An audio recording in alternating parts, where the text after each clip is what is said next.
I think I know all of you guys, but my name is Crystal Wong. I am a family medicine doctor and I practice at UWPC Ravenna. I've been at UW long enough that it wasn't even called UWNC, it was called UWPN. And then I'm also the Associate Medical Director for Digital Health and am spearheading the continuous glucose monitoring rollout. And you guys are very welcome here as our phase 2 clinic. So very excited to get this started for you guys. We started training the phase 1 clinics in January, and we just finished up those. And so now we're moving on to you guys. Today, I'm going to give just a global overview of the program. I'm not going to go through all the detail on these slides, but we are doing follow-up training that's kind of role specific. So Mika, our wonderful project manager on this program, has reached out to all your clinics and set up time for me to come and train your providers. So we'll be doing more provider-centric training there. Tammy Wilson and Allison Everett are going to be meeting with your individual RNs and RDs, if you guys have those in your clinics, and doing some RN RD specific training. And that's actually a great training too, if you have any other ancillary staff that you think would be key that would like to hear about that from a more support staff. So I know some of you might have, let's say, a BBC or a panel navigator who's really interested and wants to be engaged in the program. That would be a great training for them to go to. And again, all these trainings we will record and archive. So, if you have a provider that can't make that meeting, they can watch the recording. If you got an RN, or maybe you don't have an RN right now, but you hire a new RN, that will be available as well as kind of integrated into onboarding. I know Tammy has a plan to kind of catch all the new RNs, at least at UWPC, who join later, and make sure they get kind of up to speed on CGM. So we're really going to just cover some basics about what RPM is and a pilot overview. I think you guys know we ran a CGM pilot kind of mid 2021 at a few clinics. It was Ravenna. Now I'm like getting all the clinics mixed up. Ravenna, Woodinville, and oh my God, Mika, help me out here. KDM, OPMC, and Ballard. No, that was phase 1. I'm talking about pilot. This is why my brain is scrambled, because I got all these clinics in different phases. It was Ravenna, Woodinville, and what was number 3? Why can't I remember that? Some other clinic. I can't remember right now. It's probably in my slides. But anyway, so remote patient monitoring is use of a device to collect biometric data that you are then going to actually use for their care. And in this case, we're talking about using something called a Freestyle Libre, which collects blood sugar data, or to be specific and channel my inner Savitha Subramanian, interstitial fluid glucose. This is really cool because it takes care that ordinarily you would have to drag patients into the office. There's some, difficulty with compliance, with chem sticks, and you're bringing it to their home, into their actual environment. And we know we only have a very limited amount of time with the patient, and they spend 99.9999% of their other time like in their natural, wild environment. And this kind of brings the care there. So we ran this pilot kind of spring to fall. Oh, there is Issaquah. There you go. That's the third one. And we use the very same equipment that you guys will be using at your equipment. And it was very, very well received. So number one, patients really loved it. We had about a 90% enrollment rate, which is crazy. I mean, how many times do you offer things to a patient and they just say, no thanks, but like, I don't know. But patients were quite engaged with this. 100% of patients, which is insane, achieve their GMI goal. We'll talk about GMI in a little bit on some of the slides, but that's the calculated A1C. And that's like insane, like nothing ever works that well. We did have some really good constructive feedback from the providers and the RNs who were part of this. And we actually integrated that into this, new and improved latest iteration of the product that we are rolling out to you guys today. So I'll kind of call that out in particular when we talk about some of the steps in the workflow and some of the supports, how we change things based on feedback. And about half of the providers who were involved and the RNs said that this might have actually replaced some in-person visits, which is awesome because all of us are stifled for access. Okay, so this is what we're going to go through, the programmatic components. So we're going to talk about the workflow kind of in a general overview. We're going to talk about what patients are good fits. We're going to talk about kind of all the team-based support that comes to bringing the patient into the program. We're going to talk about data submission and uploads, how to communicate changes in care plan around your teams. And then we'll talk through some of the Epic tools that we have available and the billing and coding, which is actually pretty simple for this program. I am not going to walk you through this. If you love Visios, please use this. We actually have the giant one on the SharePoint site too. If you want to print out a giant one, I'm staring right at you, Erin Beckstrom. I know you're going to like post this on the wall and trace it. Hey, follow a patient journey or something. Visio is not my favorite. But we do have this for those of you who are visual learners and like to follow pathways, like maybe you're really good at I don't know, geocaching or something like that. One area I do want to call out in the workflow that is new to this iteration is this little area right here. If you can see my cursor, where it's got this little green arrow and red arrow. And this was in response to feedback that it was difficult to navigate insurance coverage for equipment. And so I'll spend some time on some of the other slides around this, but we added this whole box, and this has been a big win because I think, when you learn something new, it's always a little hard. And I think working through the discomfort and the newness of things, this was probably the hardest step. And so now we've got a little bit of more shoring up of that for our lovely support staff. Okay, so let me be very precise with my words here, because I think this is like where your brain can get scrambled. And I know this is one of the big learnings from the pilot. Identifying patients that are great medical fit is not the same as insurance covering. Okay, so to me as a provider who has to unfortunately navigate the waters of insurance coverage, the way I have kind of compartmentalized this in my mind is I want to order, a new medication. I want to order Nurtec for migraines because that is a cool new drug that works really well. And some insurers don't want to pay for it. They make you jump through hoops. So just because this patient is a great candidate for CGM doesn't necessarily mean that the insurance is going to pay for it. So that's where I would kind of house this in your brain. But let's talk about what patients who are actually a great fit for this program. So in this primary care-based program, again, choosing my words carefully, primary care-based program, we're only focusing on type 2 diabetes. Continuous glucose monitoring is absolutely standard of care for type 1 diabetes. Like that is how people should be managed who have type 1 diabetes these days. If you have patients who have type 1 diabetes and want CGM, one, I think most of us feel like those patients should be seeing endocrinology. Two, if they are not, and you're doing this kind of like, fine, I'll take care of you because otherwise you're not going to see anyone else. You'll have to use your own medical decision-making on whether you will supervise this for them, but we're not going to have this whole program of like RN, panel navigator, all of this kind of standardized work around it, because this is you kind of making your own clinical judgment. So if that makes sense to the providers. And I definitely stress this when I do the provider training. And then please look at these little and ors, because I think one thing that we sometimes get hung up on is that CGM is only for patients who are on insulin, and that's not true.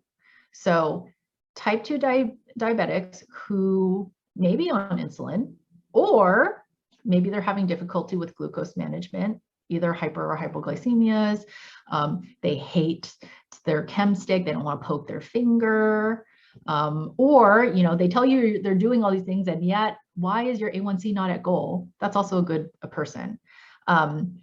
And then, this last checkbox right here, those interested in tailoring lifestyle. And I would say that this is such a powerful tool for engagement in diabetes care.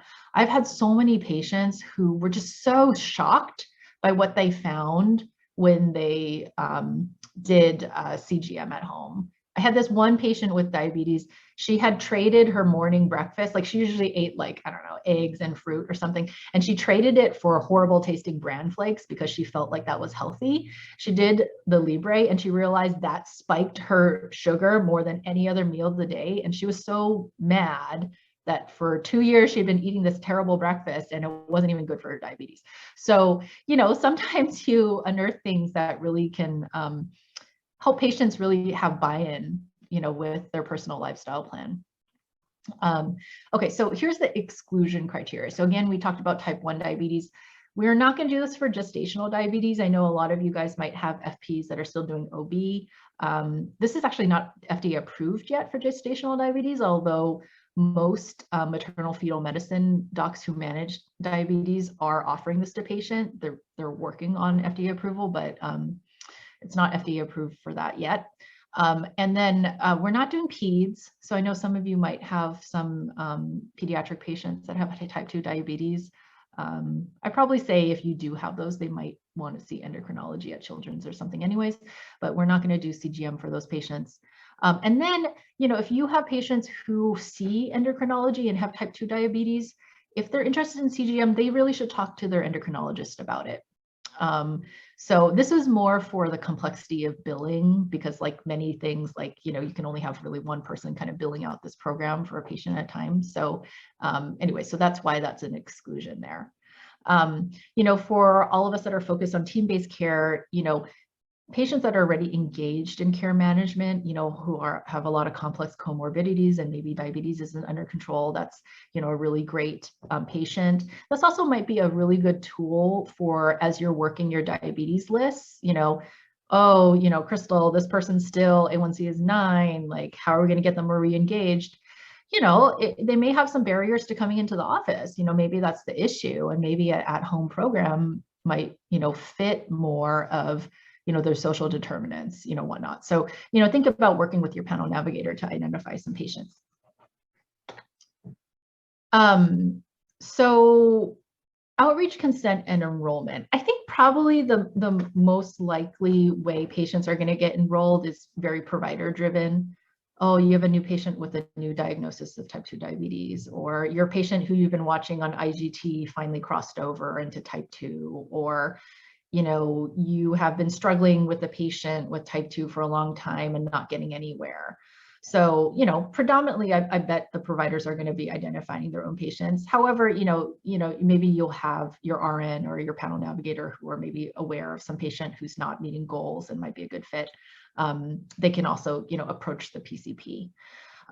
So once the PCP has a discussion with the patient and has identified the patient, there's a standard RPM consent dot phrase, and it's right there. We actually have some tools that have aggregated all of the smart text and stuff on one page. So if you need like a one pager to have on your desk, we have that for you. But this is just what it's called out in Epic. It's .rpm consent. And it's a generic RPM consent because we anticipate we will be adding more programs onto this. And so this will work for that, for documenting consent. You can also consent patients in a telephone call or via MyChart, as long as you've had the back and forth. Obviously telephone, that's a live conversation, you can document it like that. But, I think some of us have had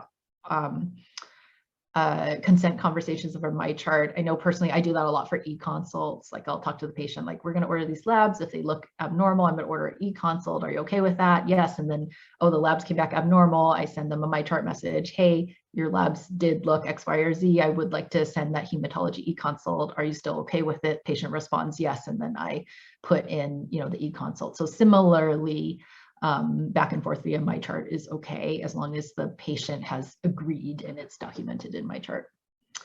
And then there is a referral to RPM. It works very similar to the referral to BHIP.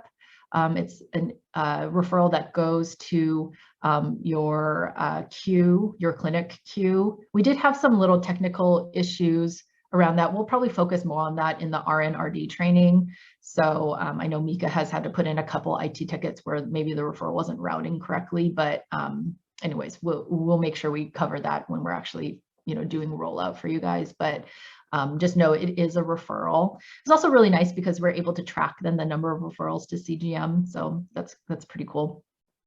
And then after you as the provider have put in the consent and referred the patient, then you'll definitely want to route your chart to your RN or your RD. I know different clinics are kind of doing it different ways. Like some clinics have a bigger partnership with their RD, and the RD is going to be kind of the quarterback. I think for most clinics, it's the RN. So that's an internal discussion you'll have to have as leaders, like who is this going to go to? Like who should the provider send the chart to?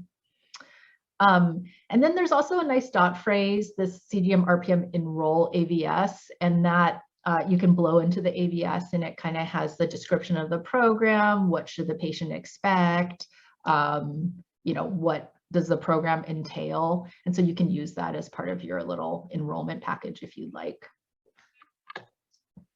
Then, if you've got a patient who's willing, you've done all those things, it's really helpful to the RN and RD if you just go ahead and order their equipment, because that will actually be what triggers them helping you out if the patient's going to have difficulty getting coverage. And then in the next couple of slides, we're going to talk about specific insurance coverage and where you might have some little snags. So for commercial insurance and Medicaid, you're going to order this in Epic like a medicine, just like you're ordering them their glucose test strips, exactly like that. If it's Medicare, this benefit comes from DME. And so you either have to put in a DME order, or if you want, like what I actually do for Medicare, because I think it's easier for my brain, is I still do the medication order, but I print it instead of ERXing it to the pharmacy. That way it's on like a watermark paper, I can sign it, and then I give it to the patient and I say, this needs to go to your DME supplier, do not take it to a pharmacy. It's essentially, again, for like congruent cognitive structures. To me, I think about CGM devices like TED hose. Like when I have to send a prescription for a TED hose for someone, I'm like, I don't know, take this to wherever you want to get your TED hose. So that's in my brain, like how I keep my brain from getting scrambled. The one other funky thing about Medicare is there is a CGM equipment form, and in the smart tools that I'll show you later, there's actually a link that you can click that pulls the form up in PDF. It's living on SharePoint. So if you just remember to use the Epic tools, the link is in there. You could also, like if you're got a patient population where you think you're going to be enrolling a lot of Medicaid or Medicare patients, you could just print a few and have them somewhere in clinic. But there is a specific form for medical necessity of CGM device. It's just a Medicare hoop. But that is pinged. It's in like the vanishing tips in the smart tool, and then there's the hyperlink in there. So we try to make it as easy to find as possible. The other caveat is all these devices, all the sensors, they work with your smartphone. If you have a patient who doesn't have a smartphone but wants to do this, you're going to have to write them a prescription for the reader. And similarly, if it's commercial or Medicaid, it goes to the pharmacy, just like getting a blood glucose meter. So same way of doing that. Medicaid or Medicare, it does have to come from DME. And I think I have in a couple of slides actually a screenshot of the Epic order if you guys want to see that. There are some weird things about smartphones. Like if you have a patient who has like an iPhone 2, it's not going to support the app. But I don't think as a provider, you need to like worry about that. That's more like one of the key points we talk to the RNs and RDs about, who do kind of the troubleshooting for us in this program, to just make sure like if your patient has like a burner phone, like that might not work with the sensor. They might need a reader. Okay, So let me just take a look at this. I'm not going to go through the details on this, but we will spend a lot of time with the RNs talking through, how troubleshooting, making sure all the appropriate documentation is in the chart, how to nudge your PCP gently if they forgot something, things like that. All those real life scenarios, The intro meeting with the clinic RN and RD, we actually put a lot of work into reformatting this for current state from the pilot, because I think the RNs were just finding out that this visit was like a behemoth, like insanely long, ran out of time, etc. So what they will do in the intro meeting, which they schedule after they have confirmed with the patient that, all the consent and stuff in, and they also call the patient to make sure the patient actually was able to pick up their device, like their sensors. And if they haven't, if their insurance is giving them a runaround or whatnot, they will actually troubleshoot that with the patient, make sure the form was sent in, make sure chart notes are in there and that type of stuff. So a lot of what the RNs and RDs get in their training is just kind of a lot of detailed information about filling in those gaps in the workflow. But in the intro, so your patient made it all the way to the intro, they're predominantly going to focus on device setup, because that's actually what the code that they bill out for is to cover. There's a one-time code for any RPM program for device setup. So they're going to make sure the patient knows how to put the sensor on their arm, sync it with their phone, etc. The second part is these kind of two little carrots, the review medical history and discuss individual care plan. So this is what the intake note looks like. And there's a drop down. So predominantly they'll do this device setup. If they have time, they can choose the patient education component too, which goes through a lot of really in-depth history taking, discussion about lifestyle goals, things like that. And there's always the option to split the visit if they want and just do device setup at the first one and then book a second follow-up to talk through individual goals and that type of thing. So once the patient has gotten through their intro meeting with the RN obviously has your plan as the PCP because you sent them your chart, that has the parameters that they're looking for, etc. Is the patient will start wearing it and they'll upload their data to the Libre cloud. And then your RN and RD will actually go in and pick or get the reports from LibreView and bring it into Epic.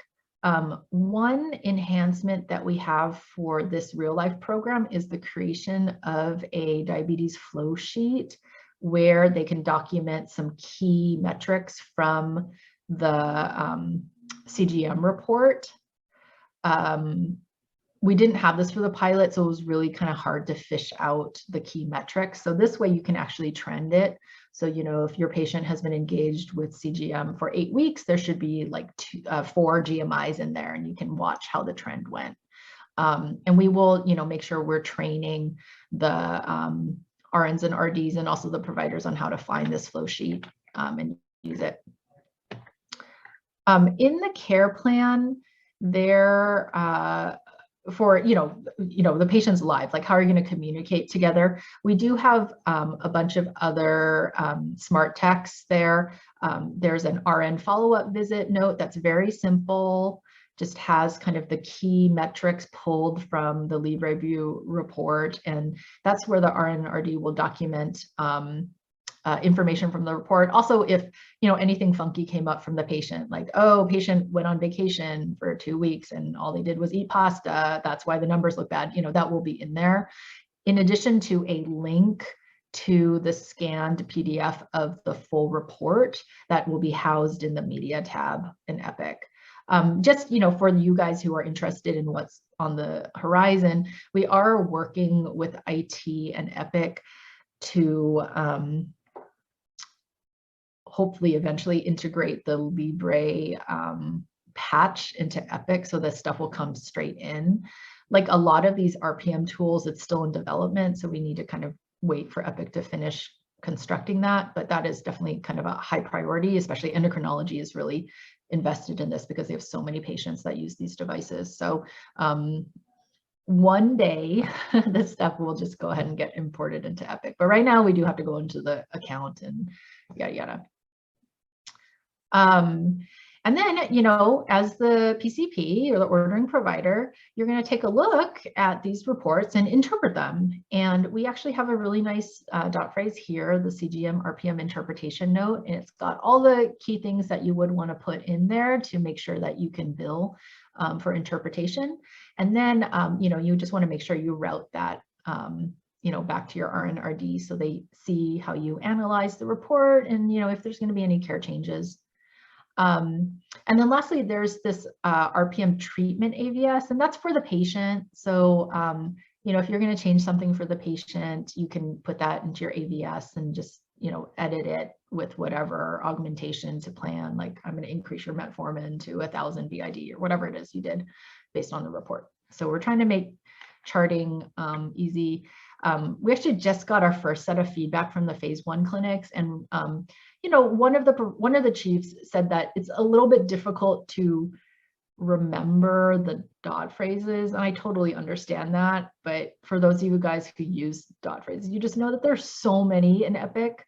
So at least they're all named CGM something. So if you at least just type in .cgm, they'll all pop up, and then, you know, do your best to like star the ones you like, so it doesn't scramble your brain. And we do have this little quick job aid that has all the dot phrases together on it.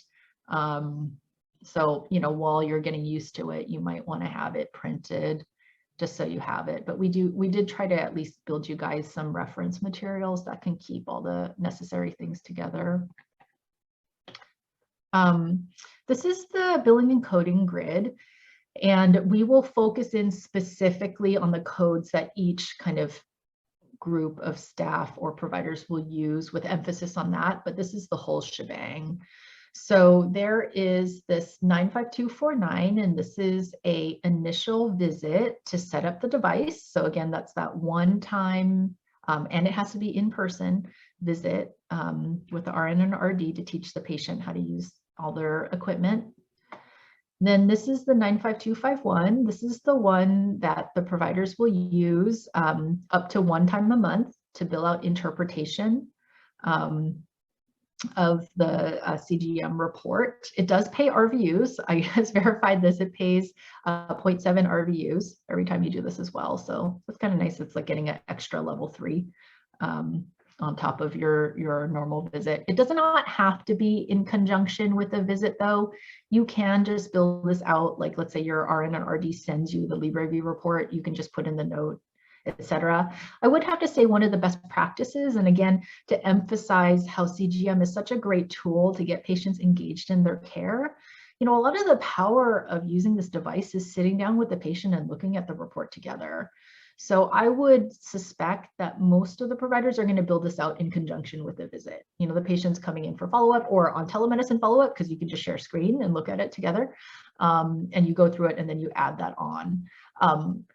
I'll focus on this at the provider training, but one common question we get is like, where the heck is this code? It lives in charge capture. And I know personally, I'm like not that great at using charge capture, but I just need to remember that when I build this out, I need to go to charge capture instead of just putting it in the orders. Then we've got these time-based codes. And actually, I was just having a back and forth with, I don't know, you guys might remember her. Her name is Leah Rosengal. She used to be our interim digital health director, and she's at Stanford now. And, you know, a lot of this new stuff, we're partnering with other AMCs to figure out like how the heck to implement at, you know, academic medical centers. We're having this back and forth about RPM billing. And unfortunately, there's not a good Epic-based module yet for tracking time for billing. I know that maybe a lot of your nurses are used to using Healthy Planet. They have this really nice time tracker. They don't have that built for RPM yet. We are definitely lobbying Epic, and many systems are lobbying Epic to build some sort of time-based tracker. But right now we have to do it manually. So These two last codes, the 99457 and the 99458, are time-based codes that can be billed out by anyone. Predominantly is going to be billed out by your RN and RD for any time they spend on RPM. If it took them 15 minutes to get the report from LibreView, print it, scan it, put the note in, they can tabulate that time and count it. And the 99457 is for the first 20 minutes. So unfortunately, they do kind of have to track and document how much time they spent. And when they hit 20, they can bill this one. And then there's the additional 99458, that's another 20 minutes. And both of those can be billed per month. So from a practical perspective, a lot of the nurses were using this little Excel spreadsheet that we built, and they've just been tracking who's enrolled in CGM, and they kind of put little X's in when they bill out codes. So they just know, like, okay, I billed it on April 6th. I can't bill it again until May 6th, you know, etc. But unfortunately, we don't have like a great option yet. I will definitely be trying to add that enhancement when it actually exists in Epic. So I know I've talked about the training a little bit already, but just to kind of go through it specifically.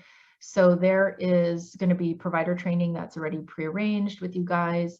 There will be a RN, RD, and staff training. So feel free to really invite anyone you think this would be useful for to your in your clinic to that one. And then we also have these RPM office hours where one of your friendly workforce member will be sitting there ready to answer questions. It's predominantly been Allison or Tammy, because it's mostly the RNs and RDs coming and being like, ooh, I have this with this patient. Can you remind me what to do, etc. But that is available. We just want to make sure that you guys feel well supported. We know that this is a new thing. For the PCP training sessions, we try to hit up your normal provider meeting. I know we had to do some a la carte ones last phase, but I think, I don't know, Mika, has all the scheduling been okay for those? Yes, everything has been great. Okay, cool. And I've been really leaving it up to you guys on whether or not you want me to come in person and do it. Like, I'm happy to travel and come visit you. Maybe not Lopez. I don't think Deborah would pay me to go to Lopez. But anywhere else, you know, we could do it by Zoom if that's just more comfortable for you guys. There would, even if we do it in person, there'll be a Zoom option. So please just let us know what your preference is. But you know, I feel like we're all kind of maybe a little tired of Zoom meetings. I don't know about you. And maybe there's better dialogue if someone's there in person, but really up to you guys. But I'm comfortable with coming in person if you guys need. And then there's the RN RD training session that's going to be led by Tammy and Elson. Super practical. They have lots of experience rolling this out now. Lots of focus on troubleshooting from the support staff perspective. So that's a really good session. And then again, there's the weekly office hours for any kind of ad lib support. We have some additional resources here. One, Savitha put on a really fantastic, detailed webinar on how to interpret. You know, Mika, maybe we can add to this the link to the lightning rounds that Savitha and I just did, because that was recorded.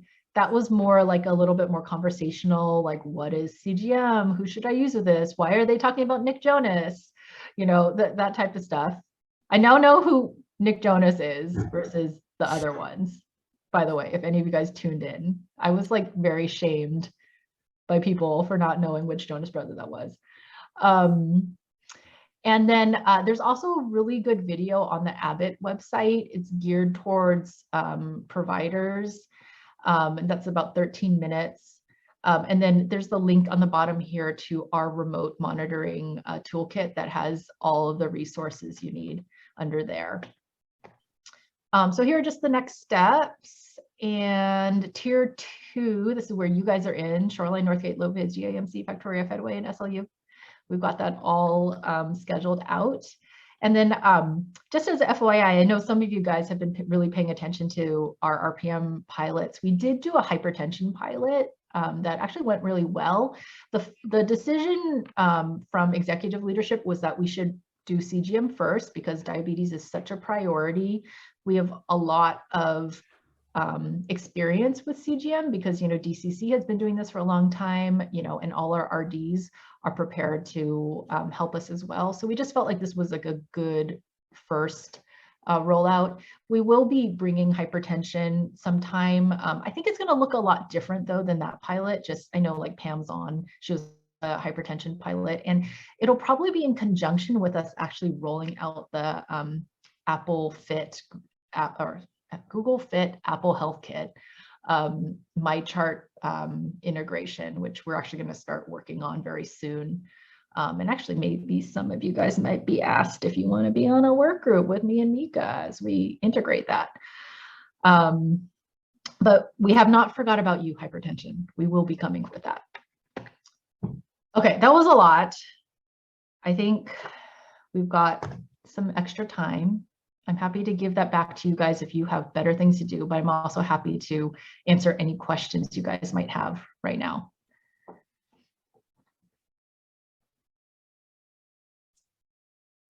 Crystal, thank you so much. This is exciting. We're looking forward to jumping on the bandwagon. I know we've corresponded about this in the past, but any nuances around facility-based billing here? Gosh, yeah, I talked to Ruth. There's no budging in CMS, so I'm so sorry. Like clinics like GIMC, you're just going to have to roll it out without billing for that time. I don't know if you are staffed enough to have, your RN or nutritionist or anyone else help, but you're just not going to be able to build those codes even if they do. The providers can though, right? It's just the ancillary staff. So if you spent some time facilitating, you can absolutely build those RPM codes. And definitely, I think what could be helpful in you guys rolling out is just now that we have some better tools, there's like a flow sheet you can use. This is just a little bit more organized structure. So you don't have to feel like you're just at it alone, which is I think why this just didn't take off. I know Allison and Savitha have been like making the rounds for like 3 years, telling us we should do this, but we just haven't put in the work until now to kind of build standard tools and workflows around it. So maybe this will at least give you guys some more confidence to be able to do it if you feel like it's right for your patient. Totally get it. Thank you. Yeah.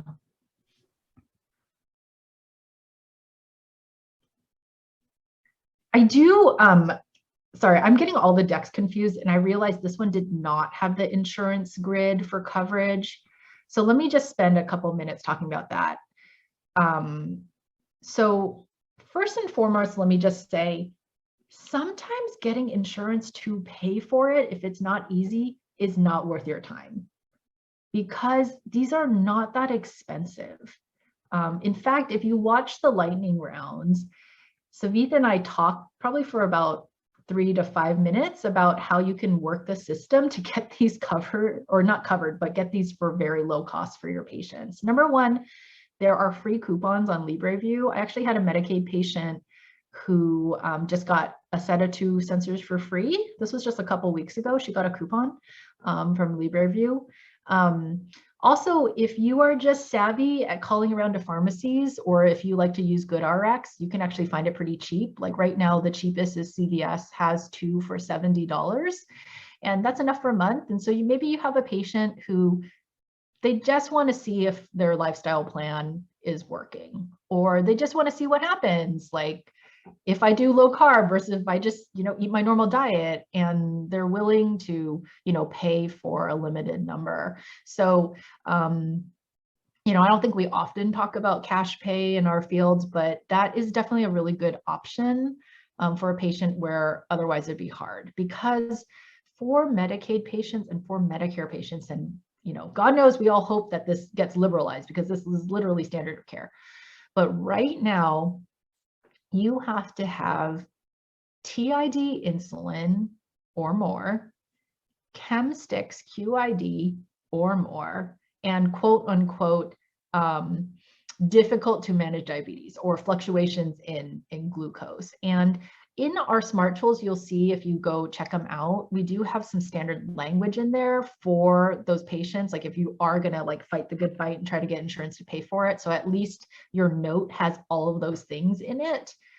it is a little confusing for commercial. So let me just also give you this paradigm. This is mostly for the providers. If you have commercial insurance, you don't need that gobbledygook. You can delete it. But for Medicaid and Medicare, we tried to put in the standard language that would at least get it through the DME form, faxing of charts, check the boxes by insurance. But it may not, the juice might not be worth the squeeze, and potentially for a very motivated patient who, is already kind of digitally savvy, like sniffing around the web, looking for deals, that might be actually an easier way. And on the insurance stuff, so let's say you do have a patient who's going to go through this crazy prior auth for it, especially for Medicare. The prescription prior auth team is supporting this. So your nurses will get trained on how to coordinate with them, but they will collect the DME form, they will print the chart notes, and they will send it in for the medical authorization. So that's really the gap filling that we worked out. Big thanks to Ellen Kahn for really negotiating this for us with that team. So again, your nurse and your RD will get a lot of kind of like talking to that, because that was one of the biggest pain points, I think, from the pilot, is when you had a patient who had those insurances, it felt like the RN or RD had to really do all of the administrative work on behalf of the patient for that. So other questions? I think, to stress, this session was really for the leaders in clinics. And I think probably the biggest things that you guys can do, aside from just like setting aside that time for us to come train, is to just, really socialize, communicate in your clinic. I think all of us have so much on our minds, and a lot of times these things can kind of, slip your mind that this is happening. So, if you have a provider meeting coming up or staff meeting, it also is really important that even the people who aren't core related to this program know that this is happening, because your patients are going to call about it, right? And then if your PSRs don't know about it, or if your BBC doesn't know about it, they're going to be like, I don't know what this MyChart message is about, So good to just kind of socialize it a little bit. And I think actually, Mika, I feel like we have a couple slides for you guys if you want to use them. It's like 2 slides or something for a all staff meeting. We do, and I will include in an email that it will include this recording and the link to all the documents, and you should be getting it this afternoon or tomorrow. Yeah. So, what you guys can do to just, communicate to everyone in your clinic that this is happening. And then, just be that support person for your providers and staff that are going to be endeavoring to do this program. Even if it's just like remembering, like, oh yeah, there is a job aid. Oh yeah, there's a SharePoint site. Or oh yeah, you remember like Tammy and Allison have office hours that you can attend. Just making sure that you can help direct your team to appropriate resources, because we're really, again, trying to be very supportive for this. I know that there's just been so much on everyone's plate the past couple years, and sometimes it can be really hard to try to learn something new in that situation.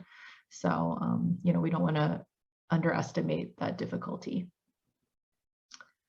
All right. Well, if you guys need anything, please let us know. Otherwise, we'll be coming to your clinic with our roadshow. And yeah, really, really appreciate your engagement. I know it's not been an easy time to be a leader either, and having to, muster a little bit more engagement and a little bit more energy to be, positive about this, and to, communicate it in a positive way. That also takes work. So appreciate your guys' leadership on that. So thanks, everyone. Have an awesome spring break for those of you guys who are